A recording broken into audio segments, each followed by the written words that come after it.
Sidang kasus malpraktek terdakwa Bidan Agustina. Hadir kedua wong saksi yakni Bustomi, mamang terdakwa Samo Iyut, emek angkat korban.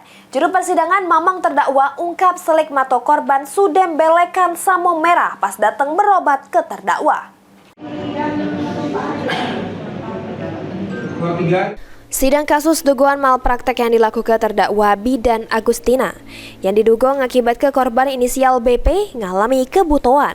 Balik lagi digelar di Pengadilan Negeri Palembang masih jeru agenda pemeriksaan saksi. Juru sidang kali ini, dua saksi dihadirkan oleh jaksa penuntut umum, yakni Bustomi selaku mamang terdakwa Agustina, Samo Iyut Sukma Ekstrada selaku emak angkat korban.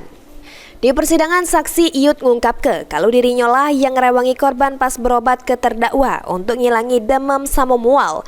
Sesudah itu majelis hakim nunjuk ke obat yang dienjuk terdakwa ke korban untuk dikonsumsi yang juga dibenarkan oleh saksi Iyut.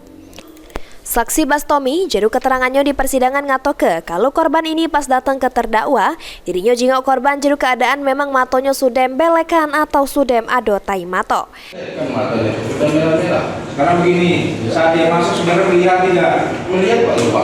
Saya untuk aku bersumpah demi Allah demi Tuhan kalau dia ngomong saya tidak benar, saya yang buta lupa. Saya katanya ini Pak, waktu dia datang saudara ada melihat atau tidak? Melihat. Saudara di mana waktu itu? Ada di dalam. Di dalam. Dalam rumah. Jarak rumah ke tempat praktek berapa jauh? Cuman beda dinding aja Pak. Tapi terlihat atau tidak? Terlihat. Namun keterangan saksi Iyut ini dibantah oleh terdakwa yang dikata ke terdakwa kalau yang diomong ke saksi juru persidangan galo salah. Heru Wahyudi, PAL TV.